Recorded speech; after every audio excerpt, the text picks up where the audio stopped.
major problem when dating middle-aged women. I want you younger guys to pay close attention to this, and some of you older fellas, this is going to be like, it's going to piss off a few people, I know that. So I've got a longer-term coaching client, and he keeps running into a problem over and over again when he's dealing with these middle-aged women that he's dating. He's a very successful 50-year-old guy, C-suite, makes 7 and a bit figures per year, net worth is high 8s. He's doing real well in life, let's just say. He's got it all together. He's a 6'6", a 6 foot tall, 600 horsepower pants, blah, blah, blah, all that sort of stuff. He is probably the top 1% of all guys out there. But the problem that he keeps dealing with is he keeps dealing with middle-aged women, and he gets like starry-eyed. So I'm still working with him on this one. And, he asked me to make this video to, of course, offer some clarity to the public because we talked about it in great length. So I thought I would break it down. Let me put it to you this way. You guys know that I'm a car guy. If you've watched my channel for a while, should be obvious to you. I'm filming this in my McLaren. But the thing that you got to understand about these 35 to 45, 50-year-olds even sort of thing is a lot of guys will start dealing with them after they get through their divorce, and they think that they're like the best thing since sliced bread, if you will. If I can put it in the Resto-mod sort of context, I love older cars. Okay, my favorite car is probably I would have to pin it as a 1970 Boss Mustang 429. Resto-mod the shit out of it. They look beautiful. Older women are kind of like a Resto-mod. Okay, they look really good. They've had the updated suspension, the updated motor, the interior's fixed. They updated the brakes from drums to discs all the way around, big brake kit, all that sort of stuff. But the fact still remains, it's a 1970s car. Okay, same thing with these chicks, 45, 50 years old. They can get out of a divorce. They go get their post-divorce tatas done, the tailor-made titty sort of thing.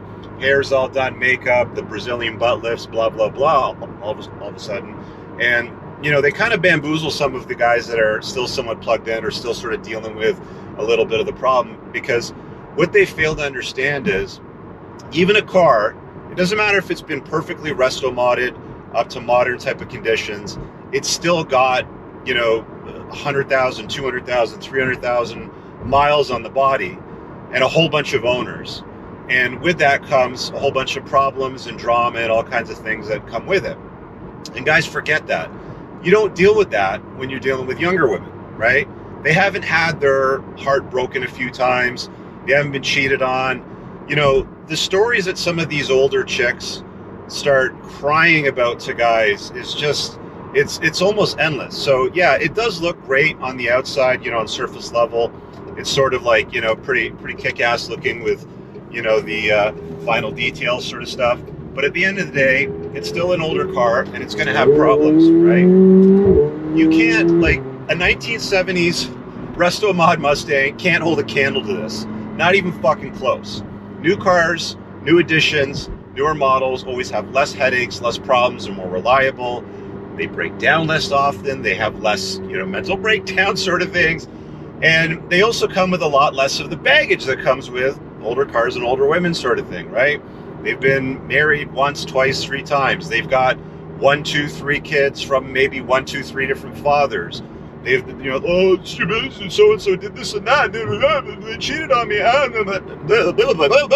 right? It's like endless stories of this, that, and the other thing that have to deal with today as a seasoned gentleman.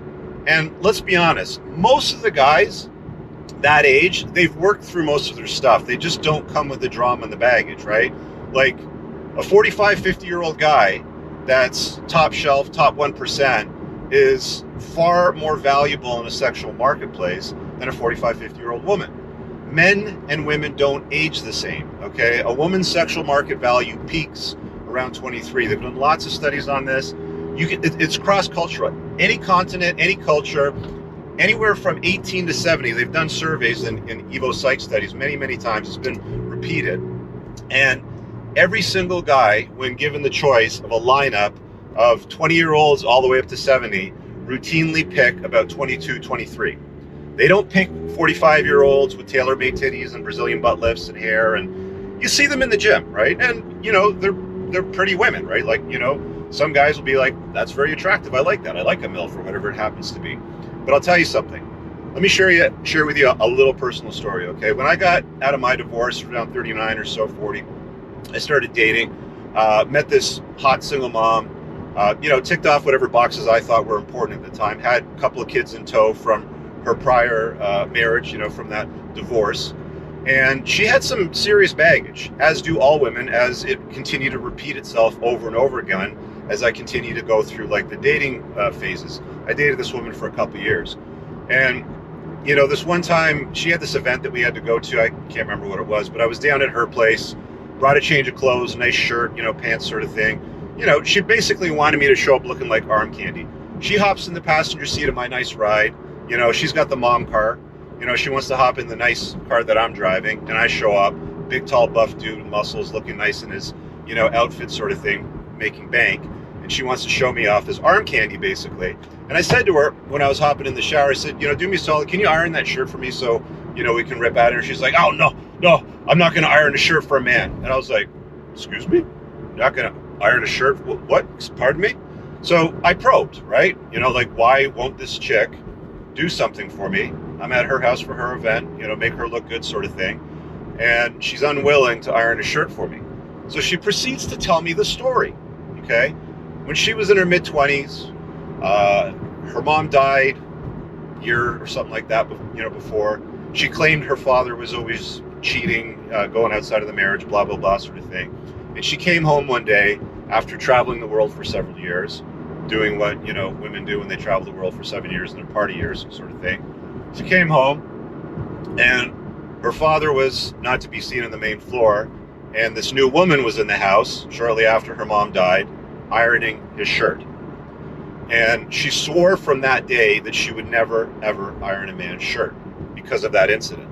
Now, that's just one of dozens for some women, hundreds of whatever it happens to be, of circumstances or scenarios where women carry this baggage around with them into their later years. So not only are they older and less desirable, they're, if you're looking to have kids, you want to have kids with a woman, you're not going to have it with a 45-year-old, right? Like, what's the point? Okay. Younger women bring less baggage, they're more attractive, they're more fertile, they don't have as much drama, they haven't had their hearts broken, they haven't been through 20, 30, 50, 100 guys, right? Like, women just can't seem to get it through their heads that their value is based on purity. Basically it boils down to this. You see, women look at a guy and they're more interested in his future. Does he have his shit together? Does he make money?